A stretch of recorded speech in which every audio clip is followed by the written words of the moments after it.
સુરેન્દ્રનગર મુકામે જયેશભાઈ અને નીલાબેન, મુનિબેન, બધા જે ઘનશ્યામભાઈનો પરિવાર છે એ પરિવાર તમામના ભાવ અને લાગણીથી સ્વર્ગસ્થ ઘનશ્યામભાઈ જેબાની સ્વર્ગવાસ પછીનો પ્રથમ હરિરસ આજે એમના ઘરે ગોઠવે છે.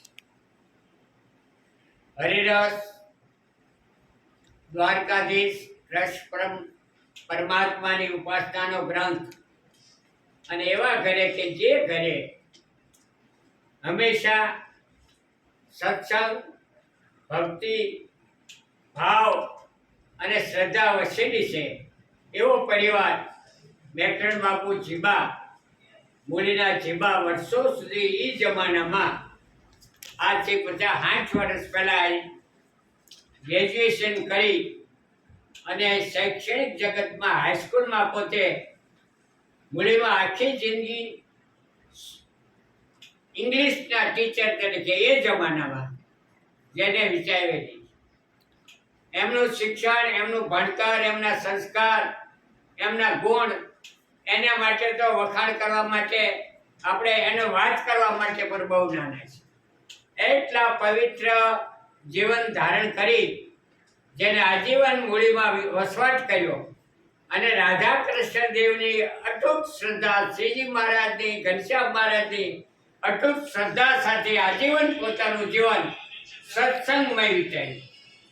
એમણે તો સત્સંગ કર્યો, પણ બીજા અનેક પરિવારોમાં, અનેક સગાઓમાં, અનેક સ્નેહીઓમાં, અનેક ભક્તોમાં એમણે સત્સંગના બીજ રૂપ્યા. એ સત્સંગનો પ્રવાહ આજીવન પોતે પૂર્ણ કર્યો.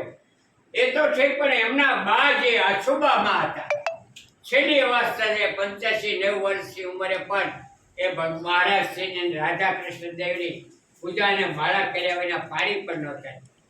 આવા પવિત્ર પરિવારની અંદર એ જ કુટુંબમાં એ જ પરંપરા, એ જ સંસ્કાર, એ જ ભક્તિ, એ જ મંદિરની નિમિત્તતા, આ બધું જ ઘનશ્યામભાઈના બાળપણથી એમના જીવનમાં અમે જોતા.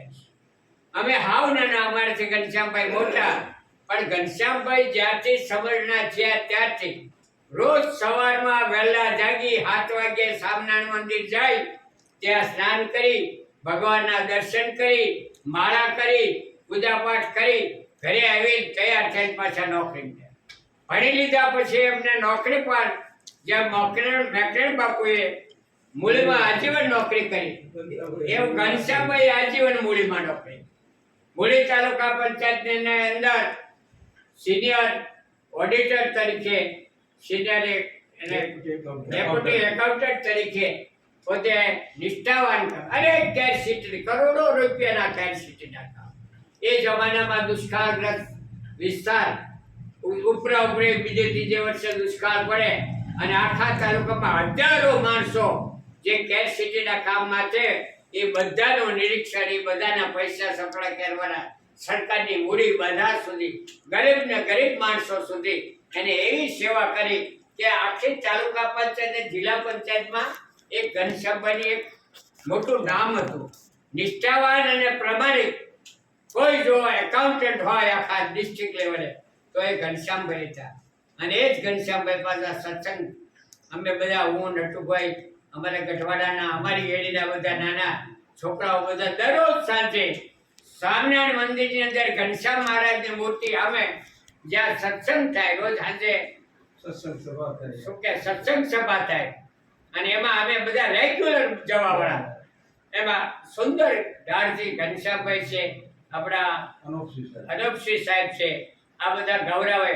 અને પ્રેમદાસ સ્વામી બહુ પ્રેમાળ હતા, જે આ આખા સત્સંગ મંડળના સંસ્કાર અમને એ સત્સંગ મંડળમાં અમારે રેગ્યુલર રોજ સાંજે આરતી પત્યા પછી 2 કલાકમાં બેહવાનું, ધૂન ગાવાનું, કીર્તન ગાવાના, એવા આ પરંપરા અને સંસ્કારની એને એવી જ્યોતિ જગાવી હતી ઘનશ્યામભાઈએ.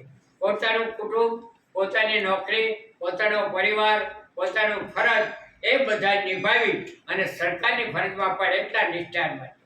કોઈ માણસ પાસે ઘનશ્યામભાઈને કોઈ હારે રાગ દેશ નહીં, કોઈ હારે અવરોધ નહીં, કોઈ હારે વિરોધ નહીં, કોઈ સાથે ઊંચા અવાજે કોઈ બોલતા હોય, આપણે ઘનશ્યામભાઈ નથી સાંભળ્યા.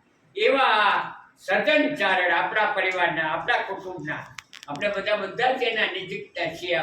એ આપણી વચ્ચે અનાયાસે હાજા હારા એટલી તંદુરસ્ત, ઘનશ્યામભાઈની તંદુરસ્તી તો આપણે બધા ગૌરવ લેતા હતા કે આટલું કામ કરે છે, આટલી ઉંમર છે, ઘનશ્યામભાઈને કઈ નખવાય નહીં. પણ કુદરતી પાસે માણસ છે એ લાચાર છે. છેવટે જે કોરોનાની ઝપટ આવી અને એમાં અનાયાસે એ પોતે ઢગ થઈ ગયા. એ તો એને તો પરમ તત્વ સરળ મળ્યું જ છે. આપણે કંઈ કહેવાની જરૂર, કારણ એની નિષ્ઠા